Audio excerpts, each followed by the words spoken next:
Today on Between the Lines, lessons in seeing the big picture after a journey of 71 million miles with astronaut Ron Garan. Welcome, I'm Barry Kibrick. Colonel Ron Garan is a decorated fighter pilot, astronaut, and entrepreneur. And after spending 170 days and 71 million miles in orbit on the International Space Station, astronaut Garan had a transformative experience. With his book, The Orbital Perspective, he gives us all on planet Earth an inspirational guide to seeking a better world for all. I'm a writer today because I was a reader when I was 11 years old, and it was... You do not need to prove your state of happiness to anybody. Most of these speeches were as much as a month in preparation. Characters, the heroes in this book, are seekers of truth in a story that involves a lot of You corruption. don't get a chance to really talk about what's real, and it's the purpose for me.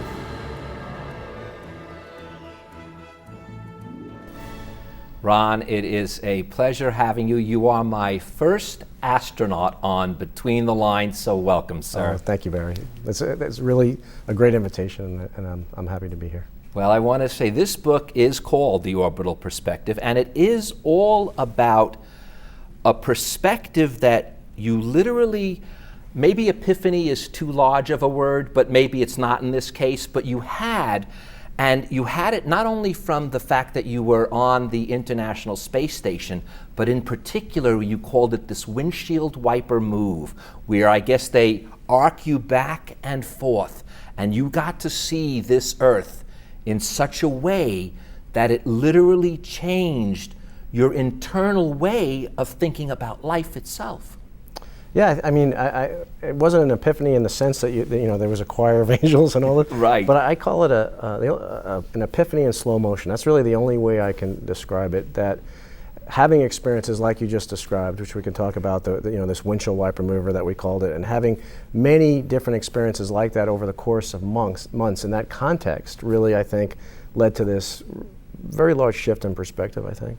But the shift is more than your personal perspective. You really are doing this with the mission, and we laughed a little before because mission is such a term used in all the work you've done, but with the mission to spark real change. Right, because when you look at the planet from space, and you look at the contradiction between the beauty of our planet on one hand and the unfortunate realities of life on our planet on the other hand, life is not as beautiful as our planet is from space, and you realize that it is within our grasp that we could make it that beautiful, or we could at least try and approach that beauty. As indescribably beautiful as our planet is, I think that we can nudge the trajectory of our global society slightly to put us on a path where life could become that beautiful. One of the things that you saw, in fact, when you were in space was you saw the lights of the border between Pakistan and India. Talk Right. about a classic disruption of unity that at one time was, and that was, again, that made up a bit more clear to you that there was this issue going on down there that you saw from a different perspective. Right, I was one of these astronauts that say you can't see any borders from space. Well, obviously I'm wrong, because there are many borders that you can see from space. One of them is the illuminated man-made border between India and Pakistan, and that really showed up as a scar on the otherwise beautiful landscape. It was a barrier to collaboration, and when you look at that from space and you see everything, how beautiful it is, and you see this scar, it really makes you think that that is a wall that separates creative, innovative, problem-solving people on either side of that man-made separation from solving their shared problems. Because they live in the same geographic location, they can't work together to solve the problems that they face together. Even the same backgrounds. I mean, they literally are the same people Right. virtually in a certain way. And by the way, many nations Right. throughout the Middle East and Artificial everything are constructs. similar Yep. in that manner. And one of the I guess, as you said, it's collaboration. Where you really saw this take effect was in the real life collaboration of being in the International Space Station with, I can't remember the exact number of countries, but in particular having to work with the Russian cosmonauts. You really had to develop a trust that is at such a deep level because everyone's life literally depends on it. Right, we literally place ourselves in our lives in each other's hands. And it's 15 nations. Some of those nations weren't always the best of friends. You know, as you noted, some of them were on opposite sides of the Cold War, opposite sides of the space race. And the significance of that really was driven home to me in two specific instances. One is on the windshield wiper, whereas I was on the top of the space station. I was 100 feet above the space station on the end of the Canadian robotic arm, Canadarm2. And I'm looking down at this indescribably beautiful sight, the Earth below me, 240 miles below me, with the International Space Station 100 feet below me. And I'm looking at this amazing accomplishment of humanity against that backdrop and thinking, if we can do that, if nations can join together to build arguably the most complicated, complex structure ever built and do it in space, imagine what we could do by bringing that same level of collaboration down to the ground. The other time it really hit me was when I was standing at the launch pad in Kazakhstan in a previous top secret Soviet military installation from the same launch pad that Yuri Gagarin launched from, almost 50 years to the date. We were celebrating the 50th anniversary, and I'm standing there as a fully integrated member of a Russian spacecraft crew with two Russian military officers, being a former Cold War fighter pilot. The first 15 years of my adult life, I trained to fight the Russians, and I look up on the rocket, and there's an American flag on the rocket.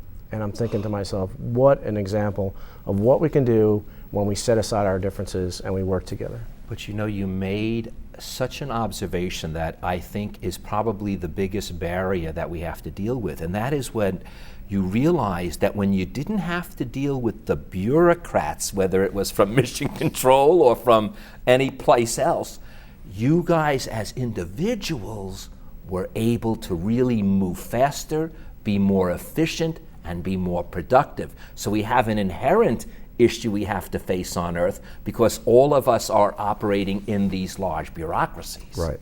I think certainly bureaucratic inertia is a significant factor, but also the fact that we decided that we're going to work on something that we agreed on, because there was a lot of people who argued, even back in the Apollo-Soyuz days, back in the 70s, that we have no business doing anything with the Russians, or at that time the Soviets, because of X, Y, and Z, all these things that we disagree with them on. That we shouldn't work together on this thing that we do agree on because of all these things that we don't agree on. And this is the same argument you hear over and over for a lot of different things that are happening in our world today, in political spheres and in many other sectors as well. But what we did in this case is we decided to work on the thing that we agreed on. And by doing that, just like you said, personal relationships started to form, trust started to develop, and now we've built this amazing platform that we can use, hopefully, to jump off and start to address the things that we don't agree on. But what we tend to do is the exact opposite. We tend to take the things that we agree on and use them as leverage, as a stick to force the things that we don't agree on, and that just never works. I wouldn't be fair to my viewers, or especially to myself, if I didn't get a little bit into the details of the space part, because it's just so exciting. And then we'll get back to this as well. 8.5 minutes, you write, is all it takes to get from our planet to outside of our atmosphere. And I love the way you describe it. When we watch it on TV, it looks like this rocket is going in almost slow motion as it starts off, but you say it's just the opposite. The G-force is so phenomenal. You have talk about a different perspective. We have a different perspective from Earth than your experience at that time. That, just space travel itself, I have a few things I need to talk about, but that was one of them that was just blew my mind. Yeah, it actually, for me, it felt like I was on the end of a giant slingshot and somebody just let go, and off we went. But there's a difference. It depends on what your definition of going to space is. If your definition of going to space is leaving the atmosphere, it's a couple of minutes to get outside the atmosphere. But if your definition of being in space is being in orbit, then that's all about velocity. That's not about altitude. That's about how fast you're going. And in order to stay in orbit, you have to go 17,500 miles an hour. That's 5 miles a second. And in order to go that fast, it takes about 8.5 minutes to accelerate to that speed without destroying the vehicle and everything in it, including us, through too much G-force. So you have to balance the G-force with the acceleration to get you to that speed, and it normally takes about 8.5 minutes. By the way, you said atmosphere. That was again one of the, we won't say epiphanies, but one of the awarenesses that you made was how paper. I didn't even realize you could physically see it, but you physically can see it, I guess, and it's paper thin. It's like it's just like this little blanket covering us that separates us from literally flying out of orbit. Am I correct? Right, and people often ask me, hey, what was it like the first time you looked at the Earth from space? And the biggest thing that I remember is just going, wow, that's the atmosphere. That's all there is. And realize, I saw hundreds and hundreds of pictures of the Earth from space. Everybody told me that it was going to be really thin and you're going to be really surprised at how thin the atmosphere is, but until I saw it with my own eyes. And what's amazing about that experience is you go, that's all that keeps every living thing on our planet alive. That little teeny paper thin layer of atmosphere. Because from here, you look up at it's the great big sky. It looks like it goes on forever, but it doesn't go on forever. It's very, very thin in the context of the whole planet. The other context I just had to write down because, again, when you crunch the numbers, so to speak, you see the amazingness of this. The ground we're standing on is rotating at 1,000 miles per hour, which we obviously never feel. The Earth rotates around the sun at 67,000 miles per hour, which again, we never feel, while our solar system is rotating with the rest of the Milky Way at 515,000 miles an hour, and the galaxy is hurling outward continuously as the Big Bang, I guess, is growing at 1.4 million miles per hour. And all that motion, talk again about a perspective, in a sense, we don't feel. So that's why I think the orbital perspective and why we need to change our perspective is literally rooted in our own, as you say, you don't have to go into space to realize the orbital perspective. Well, part of the reason you don't is because we are in space. That's right, we are in space. Oh, that's right. We're all crewmates. I almost said passengers. We're all crewmates on Spaceship Earth. There are no passengers on Spaceship Earth. So. You used this term, and I want to quote it exactly because I think it's at the core of the orbital perspective. Being physically detached from Earth made me feel deeply interconnected with everyone on it. Yeah, that was one of these epiphanies that happened later when I thought back. And actually, where the light bulb came on for me is when I looked at the Earth from space, there was something about being detached from it. So, if you try and compare a beautiful scene on Earth, like looking at the Grand Canyon or something, or maybe you're looking at an ocean scene, and even though the focal point that you're looking at is a long ways away, you are physically connected to that scene. Gravity is pushing you into that scene, and you're connected through the sand, the intervening water. But when we looked at the planet from space, we were completely separated from the only home we've ever known. But separating us from the beauty that we were looking at was this void of nothingness. And in some way, I was filled with gratitude when I saw the planet. Gratitude for the fact that I had this experience, that a lifelong dream had been achieved, and this is what I had worked for my whole life. Gratitude for the planet that we've been given, and when you look at the blackness of space, and you think this really looks like an oasis. I mean, it looks like this glowing jewel that's been given to us, and this is our home. But I have a friend named Wasfia Nazreen, and she is about to summit her 7th peak. She has a quest to summit the highest peaks on all 7 continents. She's got 1 to go. And she describes, and I talk about her in the book, and she described to me her experience when she summited Everest.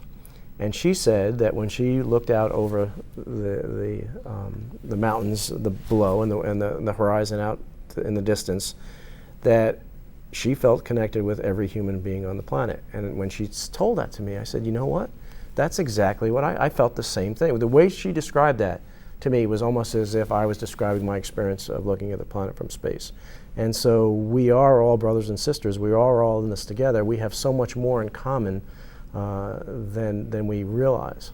You said oasis when you look down, and because you're really on a true mission to make this happen, I want to give your organization's website. It's called Fragile Oasis, and the website is www.fragileoasis.org. And I really recommend people check this out, become a part of this movement. As I told you, I want to do as much as I can to help. Thank you. One of the things you said, though, that you felt from out of space that if we all could feel, well, out of space on Earth, is elevated empathy. Right. And that is the key when you can feel your brother not in as if he's walking in your shoes, but as if he's walking in your soul. That's what that really means when you have that form of empathy. I even have trouble feeling it, but I know how valuable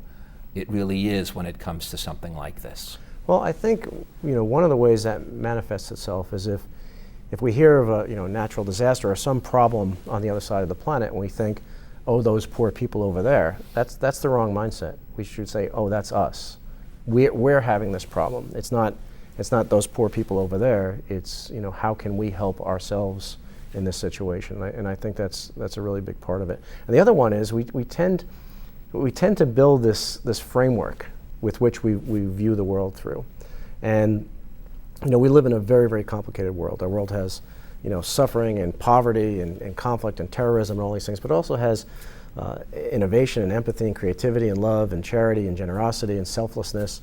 And so in order to make sense of this really complicated world, we tend to build this framework with which we view the world through. And in that process, we tend to lump situations, lump groups, lump nations into the cubby holes of our constructed framework. And when we do that, we build walls that separate us from other people. We build walls from the potential solutions to our shared problems. And I think that's rising above that, realizing the framework with which, and we all do this, everybody on the planet does this, but if we can at least acknowledge that and rise above it and realize that things are not always that simple. Things are not always you can't always reduce things to a soundbite. And so to try and look at the history of an event, to look at the motivations of what led people to do things and people in groups to do things that we don't understand, and to look at things over a long time frame, and look at the implications of any decisions we make based on that limited framework that we've built.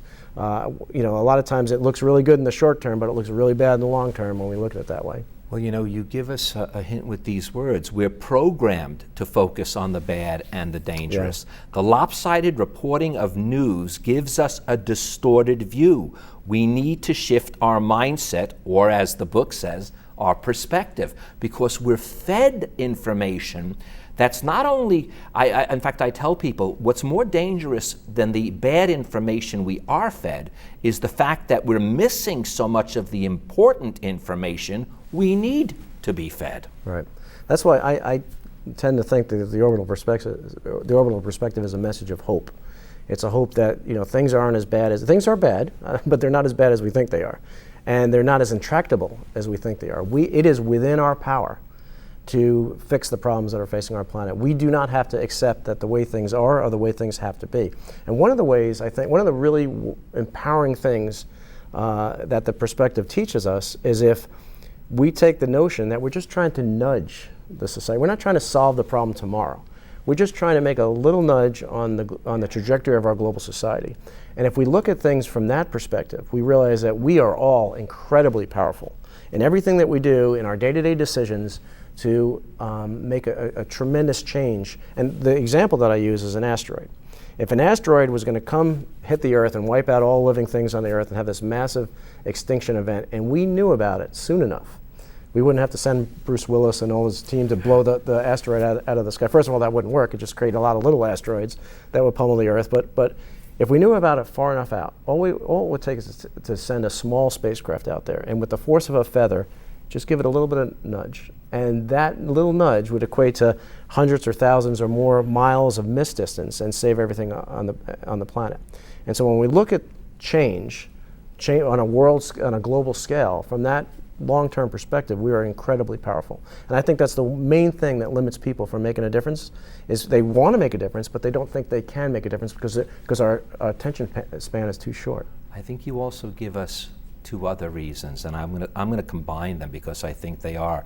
You call it, one of them you call the secret sauce, which is trust, and the other two, I'll actually make it a threesome, is integrity and transparency. And right now, we seem to be in a little bit of a shortage of all three of those things. And again, I believe that is part of the message here, is to form a sense of trust with people of integrity, but make it transparent so everyone has access to all the information rather than it be held by such small amounts of people. Yeah, there's a lot of aspects to that we could talk about and that we should talk about. One is with humanitarian organizations, with crisis response organizations, disaster response. There are literally millions and millions of organizations around the world that are working to improve life on Earth. But for the most part, these organizations are not engaged in unified, coordinated effort. There's a great deal of duplication of effort, loss of efficiency, and part of the problem is a reluctance by even humanitarian organizations to share the type of data that would enable coordination with other agencies. And there's a lot of reasons for that. It's a donor-based environment. But I think that is a big problem. But what makes me optimistic is I see us moving away from that. I see the open source movement. I see open source movement combined with big data, and there's a lot of aspects that are really going to, I think, move us in the right direction in that sense. And you also really want us to know that it's not a major leap. These all, as you said with the asteroid, these are little nudges. And if we can digest them that way within ourselves, I think it's easier to deal with. It's hard to deal with, quote, a orbital global perspective if you think you have to do everything at once. It's because you could really do just little nudges that really add up.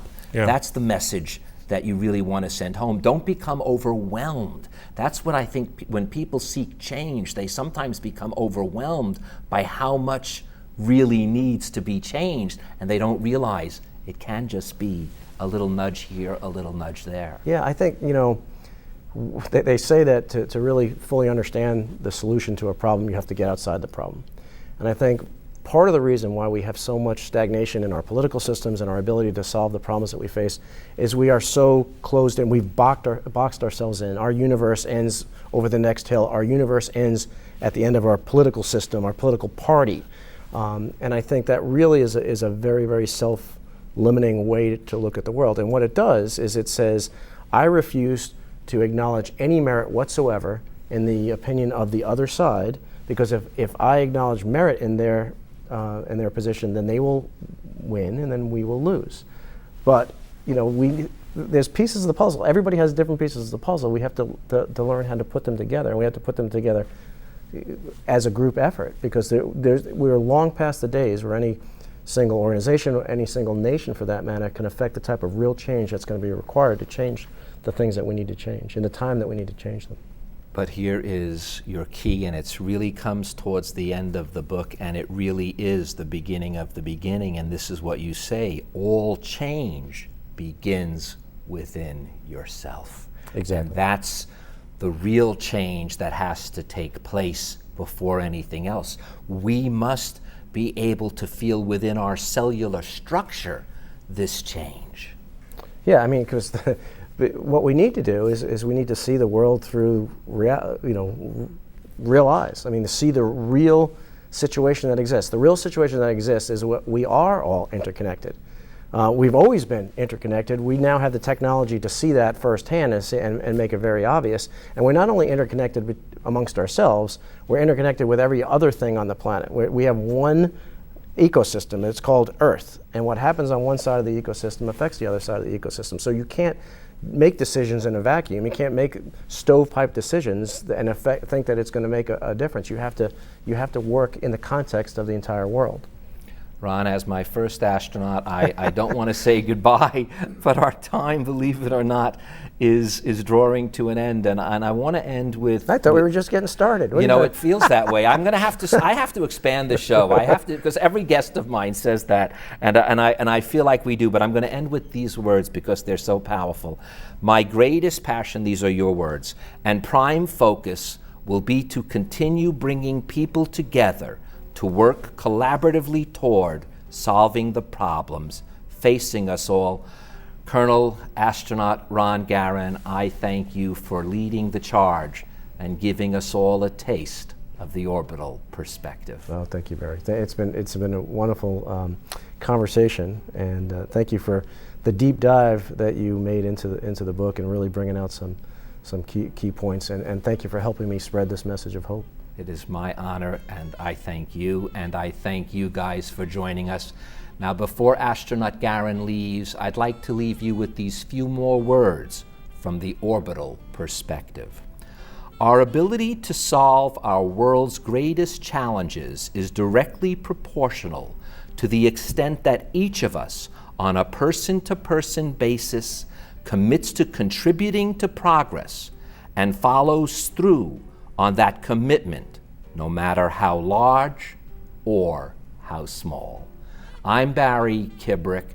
Between all of our challenges, the first commitment begins with ourselves, and only then may it lead to an orbital perspective. Thank you so much, Ron. Oh, thank you, Barry. My pleasure. Closed captioning for Between the Lines with Barry Kibrick is made possible by your generous contributions to KLCS Education Foundation. Thank you for your support. To connect with Barry, like us on Facebook and follow us on Twitter at Barry Kibrick. And to contact Barry directly, watch past episodes of Between the Lines, and read his blog, visit us at barrykibrick.com.